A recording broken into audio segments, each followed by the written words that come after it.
Cordie Bell, her dad, his name was Benjamin. His dad's name was Gideon. His dad's name was George.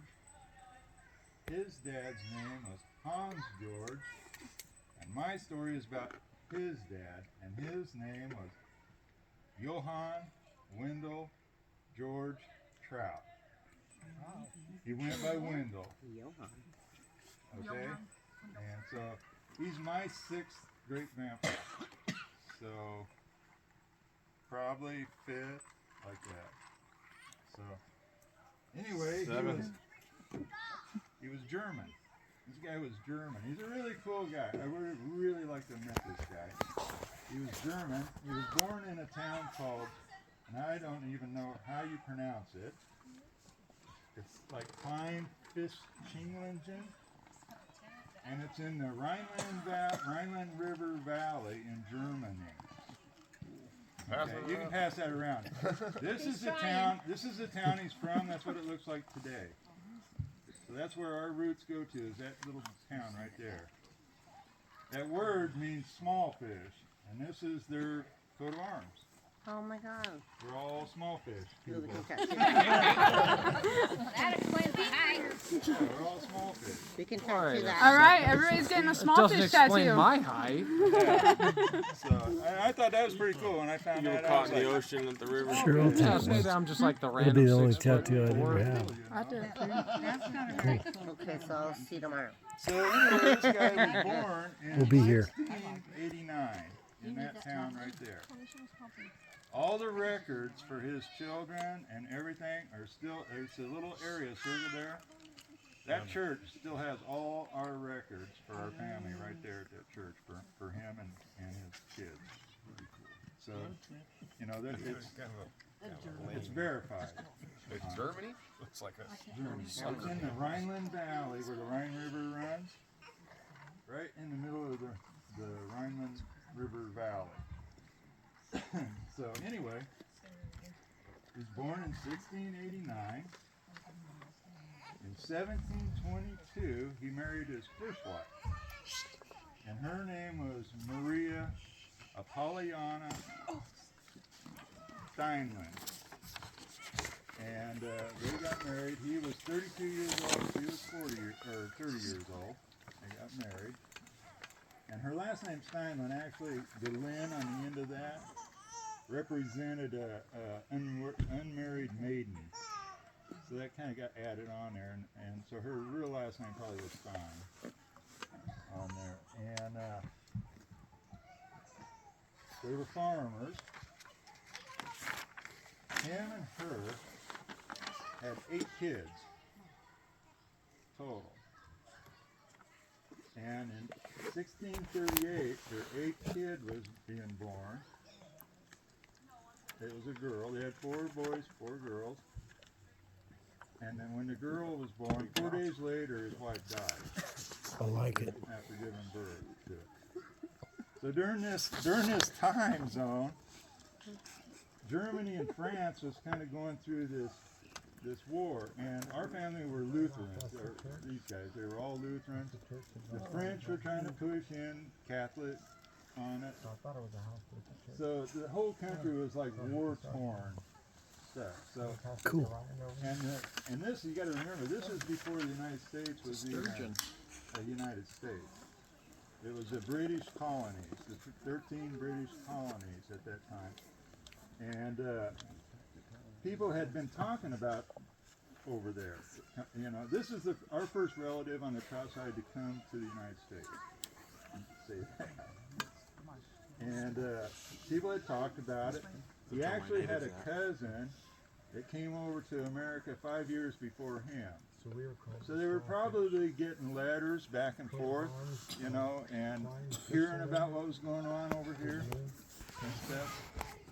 So there was a lot of war-torn stuff going on. There was a lot of Catholic, Lutheran stuff going on.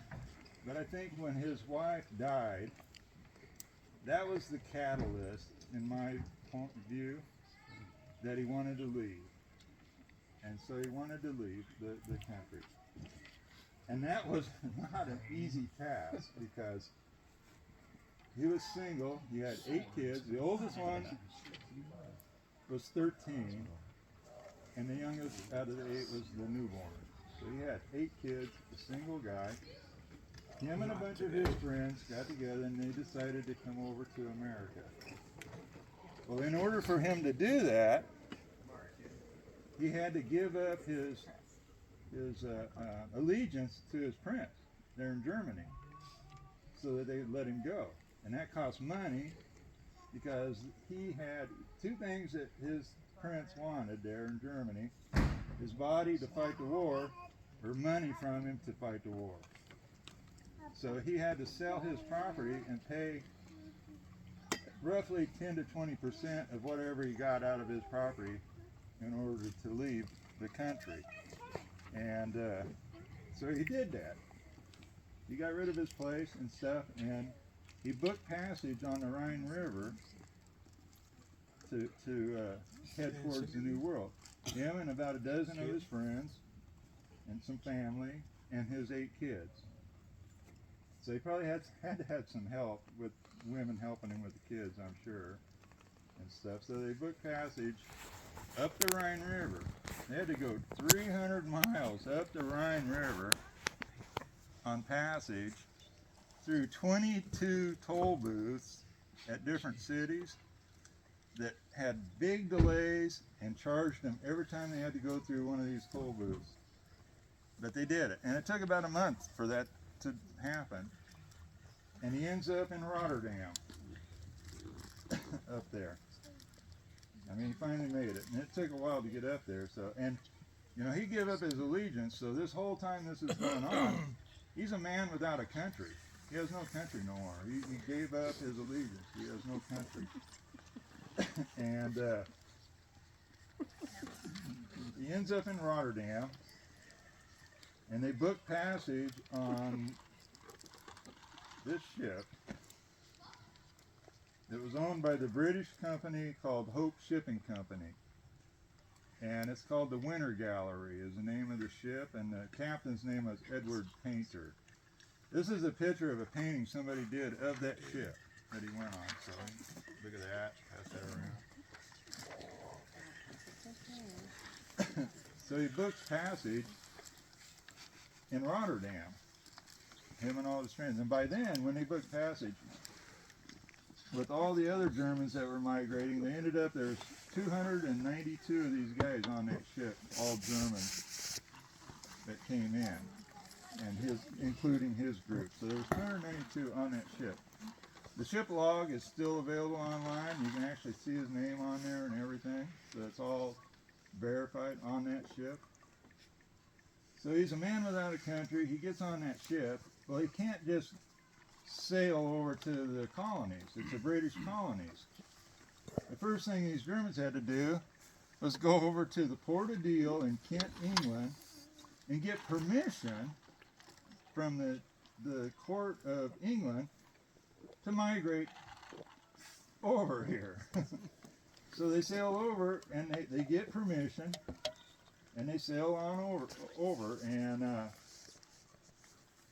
that was in 1738 when that happened, and they started sailing over, and he picked like the worst year possible to do this, because they ended up calling that year, 1738, they called it the year of the destroying angels, because 36% of the people that made that voyage died on it. So it was a really bad year for doing that, but he survived, and all of his kids survived the ship. I mean, it was like a 6 to 8 weeks voyage across. And well, that's what brought us here today, right? Huh? That's what brought us here today. On Trout side, He's surviving. And he landed in Philadelphia, September 5th, 1638. They made port in Philadelphia. So they make port, and by law, they can't just get off the ship.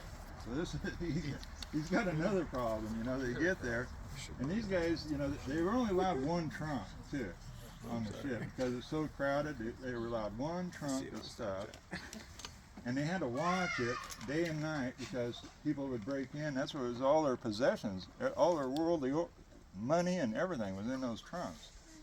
So they did sit on that thing day and night and watch it to keep somebody from stealing their stuff, you know, but so it was probably quite the ordeal going over, especially with the small newborn baby, you know, and stuff.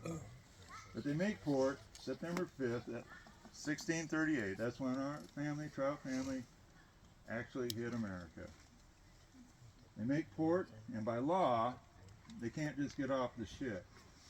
All 292 of them are herded off the ship into the Philadelphia Courthouse Square, and they're swear allegiance to the King of England.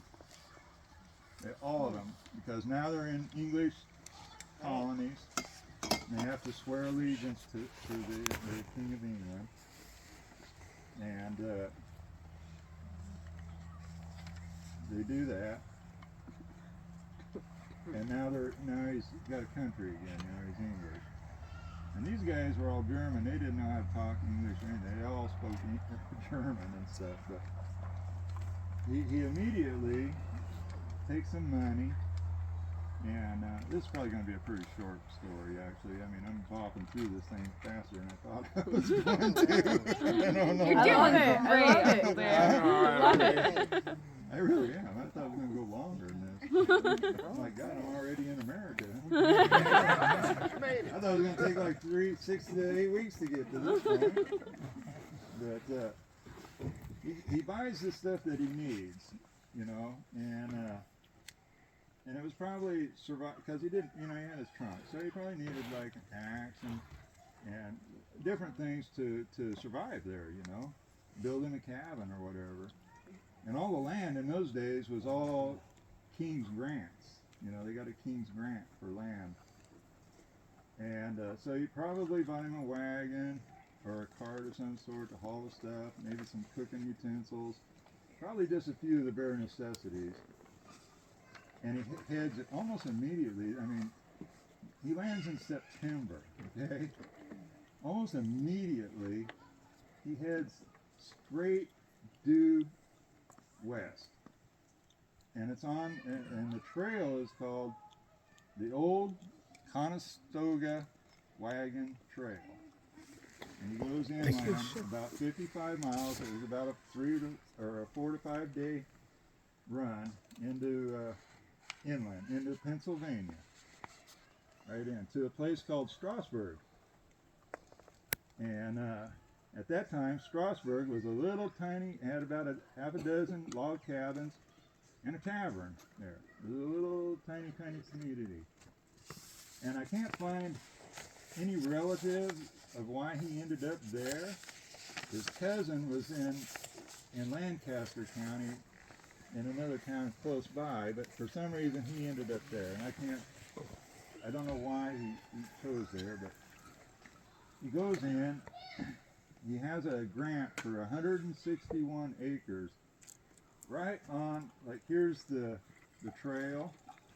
He's right on the south side of the trail, right up against the trail like this. He has 161 acres that he purchases 4 miles east of Strasburg, so he's on this side. And I actually Googled it and looked at the property, and it's really nice. It slopes up like this, and on the back side of the property, the 161 acres, on the back side of it is a little high ridge called Cedar Hill. Here was the ship. On the back of it. And he purchases that piece of land, or gets a grant, and starts to build a cabin because this is September, winter's coming, you know. I don't know how the hell that guy built a cabin so fast to make it through the winter. I can't even imagine. That guy must have been working day and night to do this. And so he builds his cabin and stuff. That's in September. January, the very next year, he meets his second wife, and her name was Maria also. It was Maria the second. That's where you came from. yeah, I got her You name. like Mary Quad, like Jerk Quad, Mary Quad? Her name was Maria Magdalena Walter, and he married her. And with her, he had 8 more kids. Holy hot dog. 8 more? 8 more. Right on, man. He had 16 kids between his 2 wives. This guy is the #1 guy in America today. There's more trouts from his line than any other trout that came to America because of his 16. Right on, man. He was the #1 one. You know? So he was a big one. See, he was a big fish. He's a big fish. That was great. So he gets married to her and they have the 8 kids. It's scary. Our descendant out of his kids is the oldest boy from his first wife, and his name is Hans George. And actually, this guy's the one I'm talking about is Hans Wendell George Trout. The way it's pronounced with the way the Germans said it, it's Johann Wintel with a V and a T, and the George is pronounced Georg, and Trout is pronounced Trot. They actually break that down how to pronounce the damn thing in there. And but that's his name, and his oldest son is our descendant down. And so he marries this woman, and they get married by a Lutheran minister that is the very first ordained Lutheran minister in America. He was the very first one ever ordained in America, and that was his minister that married him. And I got his name in here somewhere, but let me glance, make sure I'm not skipping something here.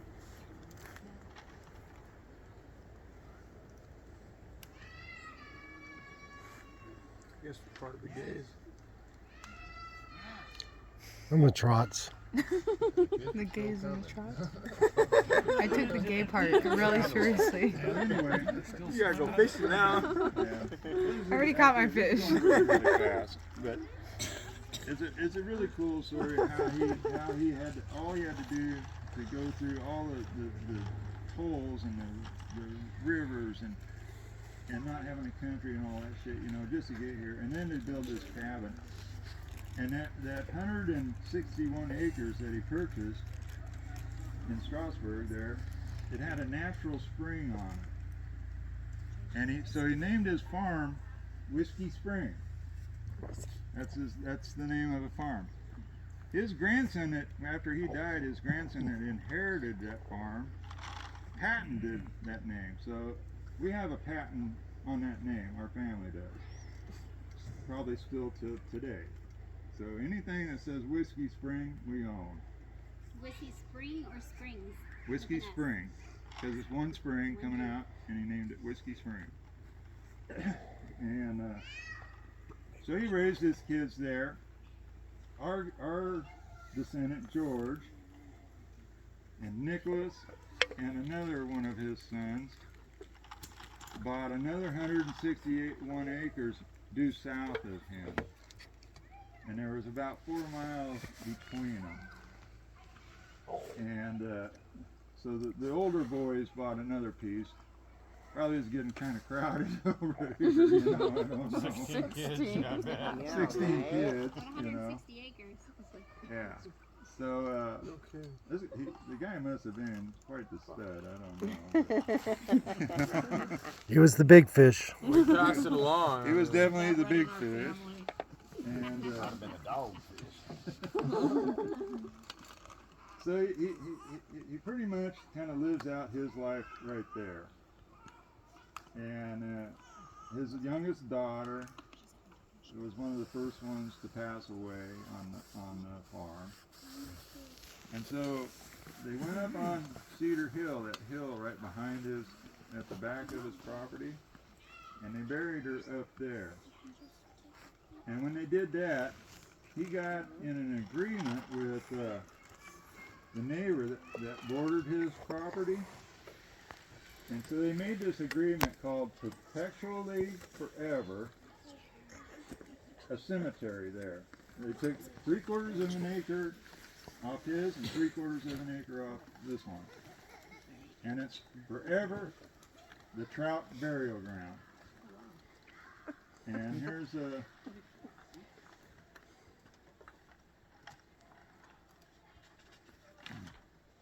picture of it.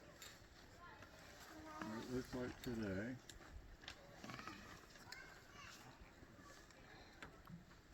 And here's the plaque that's up there on the burial ground. Let that one go that way. There's a plaque up there. That's the burial grounds in Kingston. And it's called, it has actually two names. It's called Cedar Hill Cemetery or Trout Burial Ground. Well, it's pretty much going by Trout Burial Grounds now, since they put the plaque up on there. And in 2008, I'm just going to read this. This is something that was kind of cool, because we got a buttload of Trout relatives back there still. Okay, I mean, a whole shitload of them. In 2008, Donald Eugene Trout and a bunch of his church volunteers worked to stabilize and clear the burial ground. So they went up there and they cleaned it all up. They put the plaque up, and on May 10th, 2008, the Trout family reunion was held up there at the burial ground, believe it or not. I mean, and Max Burton Trout was given the honor to cut the ribbon. They had a ribbon up there to cut the ribbon for the cemetery and stuff. And in 1760, Wendell finally died. He's buried up there on that in that cemetery, but his stone is lost.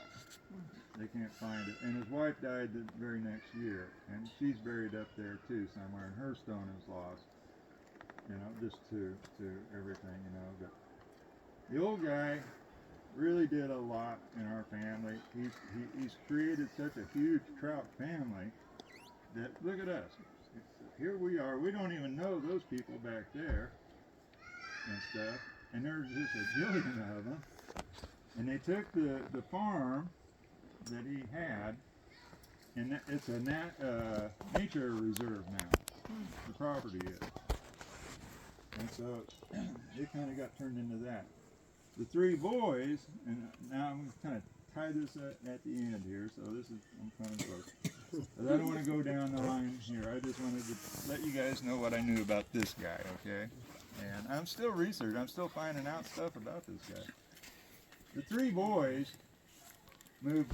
They left the youngest one there on their property that they bought, and the two oldest boys, our descendant, George, Hans George, and Nicholas, Hans Nicholas, he's what they went by. I don't know where the Hans thing is, but all the boys had Hans in front of their names.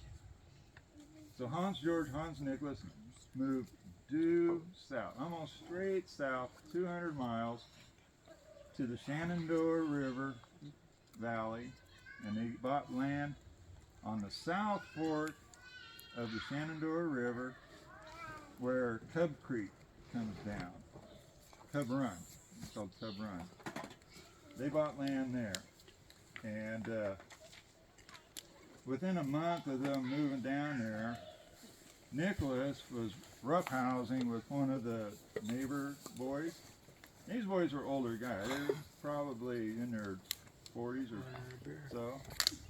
He was roughhousing, and he grabbed the muzzle of their gun, and it went off, and it killed Nicholas.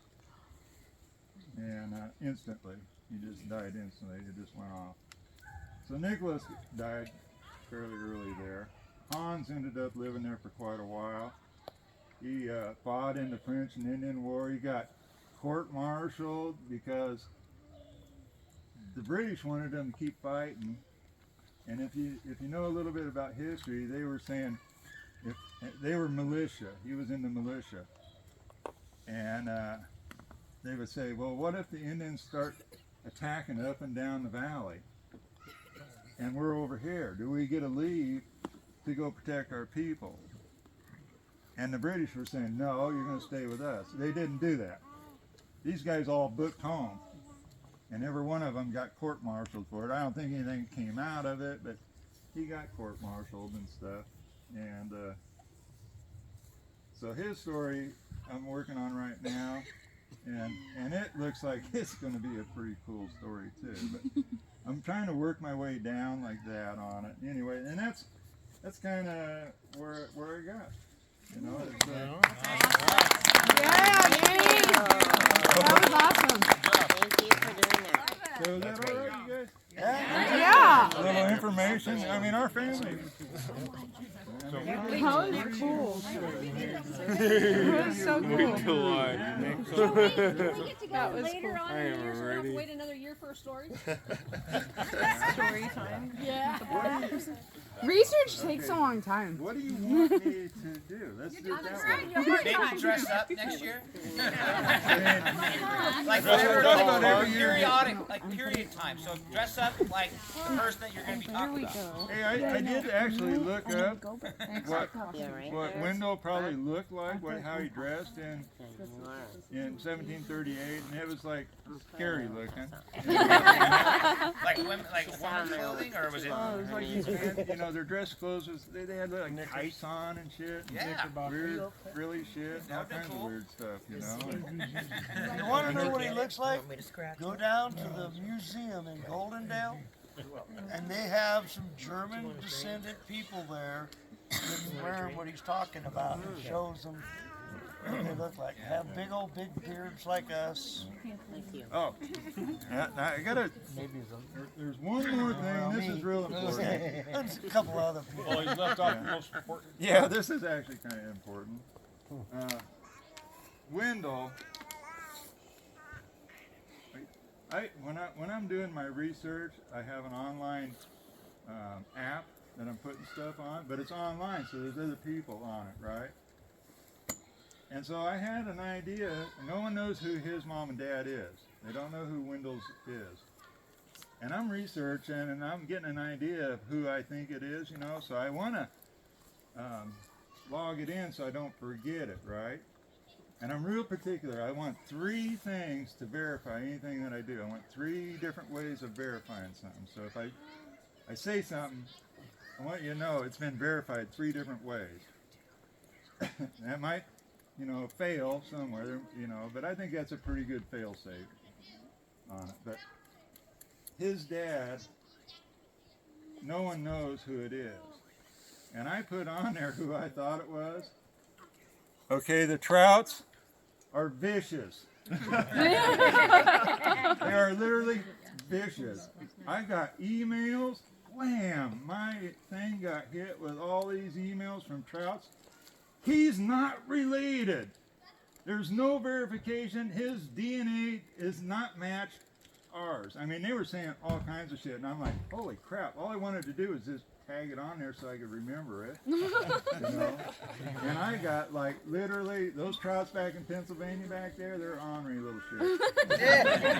Maybe we are related. They're family. They stormed. Starting to sound kind of familiar. I had to take it off. But no one knows who hit. You know, I'm stuck right there because they can't prove What you been doing there, who he is, who his mom and dad is. They can't find any DNA connection past him. It sure in hell ain't the one I put on there, because that one, they were actually putting up the DNA factors and all this shit. It's like, here's your DNA factor, this is our DNA factor, you know, and all this crap. And I'm like, I couldn't even read it. It looked like German to me. You know? And I'm like, okay, I'll get it off there. My God, you guys are like brutal and stuff. So But I thought I'd like to do this every year, you know, pick out one of our grandfathers or a grandmother or anybody, you know, and just tell the story about it, because I love researching this stuff. I get on my computer and I'm either over here on Facebook or eBay or over here researching family, you know, and so I like to do it, and I'm really particular. I like to put how the country, what was going on in the world during that time and place them in it, you know. Like the war that was going on where he was, you know, I mean, it was a devastation. It was like a 10-year war. The whole country was getting devastated. And then, you know, the toll booths. When I ran across that, I was like, holy crap. So I looked it up and it's like, God damn, every one of these cities that went up the Rhine River had a toll booth.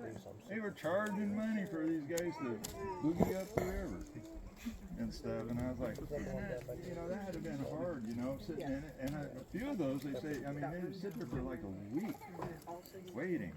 You know, it was long delays.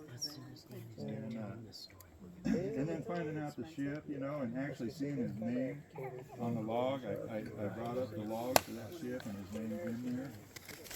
And it was at the top, believe it or not. I thought I was going to have to go through 292 people. Yeah. No. And I opened it up. I know. No. On the top of on this side. Probably went by who had the most kids. That was easy. Yeah. So there it is. Hell, he's got 8. 16 kids in one trunk? Yeah, so we got a huge family, but we don't even Yeah, they said, how do you build that house from September before winter hit? Because 8 kids helped. Exactly, they did. That's exactly what they were doing. They were probably real cold. Dude, I thought 3 was What do you get, 30? And I thought maybe next year I'll do There you go. the story about the first Parker to come in. Yeah. His name That's is fabulous. John. Wonderful. And he's Scott-Irish. He's from Ireland. Hey, I'm looking forward to that. He's trying to make sure you got 4 or 5 years of attendance at these events here. I'll leave it there. Cindy, are you? Not us. Not No, us. I'm saving room for somebody else to No, you're doing great. Like Cheryl. Cheryl's right there. I'm saving room. I got to save some relatives for her to talk about. I kind of feel like I'm at home. Cheryl is really into this stuff too. I think you need to write it down, so write down your story. Okay. He has it down. Now I think you need to auction it off next year. Well, I recorded it, so I'll send it to everybody. This is just basic information. See, I added in, you know, what was going on in the world. So, But that's okay. I like that. I like that. write a chapter. Write a chapter on that. And eventually, if you keep doing this, we're going to have be able to write a book. Absolutely. Chapter 1. Absolutely. I'll write this story up this year.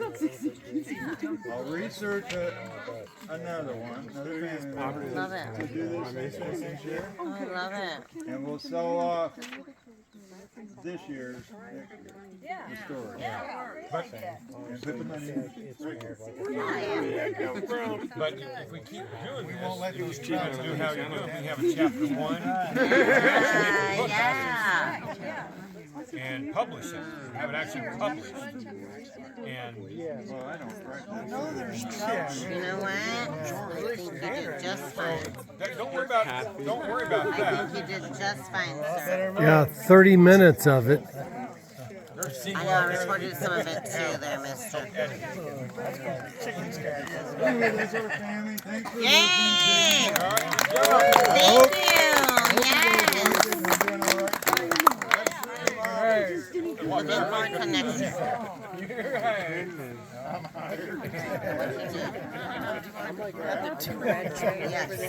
I don't know which ones are other ones. I got you. I'll figure it out. Just sitting around at home doing it myself. Right. Trying. Exactly. I'd rather do that.